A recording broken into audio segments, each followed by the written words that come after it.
Hello दोस्तों, कैसे हैं आप सब लोग। आशा करती हूँ अच्छे होंगे। हमारी आज की कहानी का नाम है निर्णय।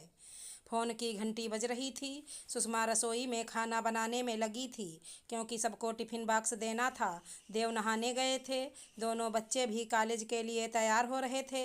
अपने कमरे में से सास चिल्ला रही थी कि कोई तो फ़ोन उठाओ, वो बार बार बज रहा है, यानी कोई अर्जेंट कॉल ही होगा। जब किसी ने कुछ नहीं कहा तो वो ही धीरे से कमरे से बाहर निकलकर फ़ोन उठाती हैं और उधर से किसी प्यारे का ही फ़ोन था। शायद इसलिए वे चहकते हुए बातें करने लगीं। अरे मेरा लल्ला, क्या बात है? अच्छा, सबसे छोटे बेटे का फ़ोन आया था। बेटा सुबह सुबह क्यों फ़ोन किया है? वहाँ से उन्हें क्या जवाब मिला मालूम नहीं, परंतु यहाँ से ये कह रही थी कि अरे बेटा, मैं बात कर लेती हूँ, क्यों नहीं करेगा? भाई ही तो भाई के काम आता है। तुम कल आ जाओ बेटा, सब ठीक हो जाएगा, फिक्र मत करना, कहते हुए फ़ोन रख दिया और कमरे में जाकर अपने पति के पास बैठ गईं। पति राघव ने पूछा, सुलोचना किसका फ़ोन था? सुलोचना ने कहा कि जी लल्ला का फ़ोन आया था। वो एक फ्लैट खरीद रहा है। डाउन पेमेंट के लिए उसे पैसे चाहिए, भाई से मांगना चाहता था। मैंने कह दिया था कि भाई है, क्यों नहीं देगा? राघव, अरे भाग्यवान, उसे सड़क पर ला दोगे। तुम सब मिलकर, घर का बड़ा बेटा है, अपनी जिम्मेदारी निभा रहा है। इसका मतलब ये नहीं है कि उस पर और बोझ डाल दो। उसके भी दो बच्चे हैं, उनकी पढ़ाई का खर्चा भी उस पर ही है। तुम्हारे लल्ला के ऑलरेडी दो फ्लैट हैं और कितने फ्लैट खरीदेगा? उन्होंने कभी भी ये नहीं सोचा कि उनके बड़े भाई के पास एक भी घर नहीं है। जब भी वो घर खरीदने के लिए पैसे जोड़ता है और उन लोगों को मालूम नहीं कैसे पता चल जाता है, उसके जमा किए हुए पैसे मांग लेते हैं।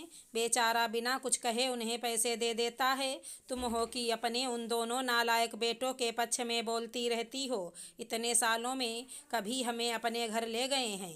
उन दोनों ने दो दो घर खरीद लिया है, हमें ले जाकर दिखाया है नहीं ना? फिर भी तुम उन लोगों के प्यार में अंधी हो जाती हो। सुलोचना सोचने पर मजबूर हो गई थी कि सही तो है, मैंने कभी भी उन दोनों बेटों को बड़ा होने ही नहीं दिया। हमेशा उन्हें लल्ला छोटू कहते हुए छोटा ही बने रहने दिया। जब भी उन्हें पैसों की ज़रूरत पड़ी, बिना कारण जाने उन्हें बड़े से दिलवाया। ये कभी नहीं सोचा कि बड़े के पास पैसे हैं या नहीं। हाँ, बड़े को जब भी पैसों की ज़रूरत पड़ी, छोटे दोनों भाइयों ने उसको यह कहकर मना कर दिया था कि उनके पास पैसे नहीं हैं। बड़े बेटे के पैसों से घर खरीद लिया, बूढ़े माता पिता को भी उसके पास ही छोड़ दिया, खोज खबर भी नहीं ली थी। अब धीरे धीरे सुलोचना की आंखें खुली और उसने दोनों बेटों को फ़ोन करके दूसरे दिन आने का निमंत्रण दे दिया। दूसरे दिन सही समय पर दोनों छोटे बेटे अपने परिवार के साथ ये जानने के लिए आ गए थे कि आखिर माँ ने फ़ोन करके उन्हें क्यों बुलाया है। जब सब आ गए तो माँ ने कहा कि मैंने आपको यहाँ इसलिए बुलाया है कि मैंने और तुम्हारे पिता ने यह निर्णय लिया है कि हम दोनों तुम दोनों के पास 4-4 महीने रहेंगे। आज के बाद तुम्हारा बड़ा भाई पैसों से तुम लोगों की मदद नहीं करेगा। दूसरी बात, आज तक उसने तुम लोगों को जितना भी पैसा डाउन पेमेंट के लिए दिया है उसे लौटा दो, ताकि वो भी एक फ्लैट खरीदेगा, अपने बच्चों के साथ शांति से ज़िंदगी जिएगा।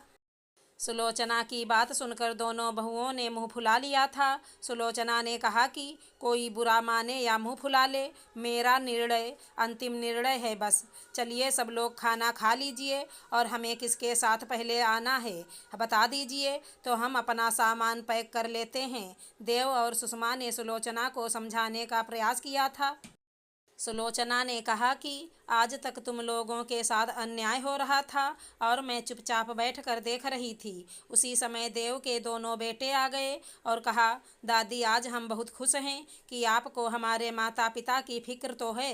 एक बात दादी, आप दोनों को बंटने की ज़रूरत नहीं है, आप हमेशा हमारे साथ ही रहेंगे। लल्ला और छोटू ने बड़े भाई से क्षमा मांगी और पैसे भेजने का वादा किया।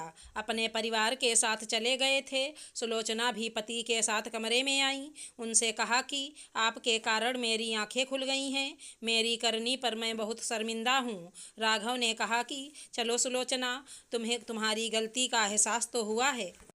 मेरे दिल से एक बहुत बड़ा बोझ उतर गया है। दोस्तों, माता पिता को सोच समझकर निर्णय लेने चाहिए। छोटों को हमेशा छोटा ही बने रहने दिया तो वे कभी बड़े नहीं होंगे। अगर हमारी कहानी पसंद आई हो तो चैनल को लाइक शेयर सब्सक्राइब करें। धन्यवाद दोस्तों।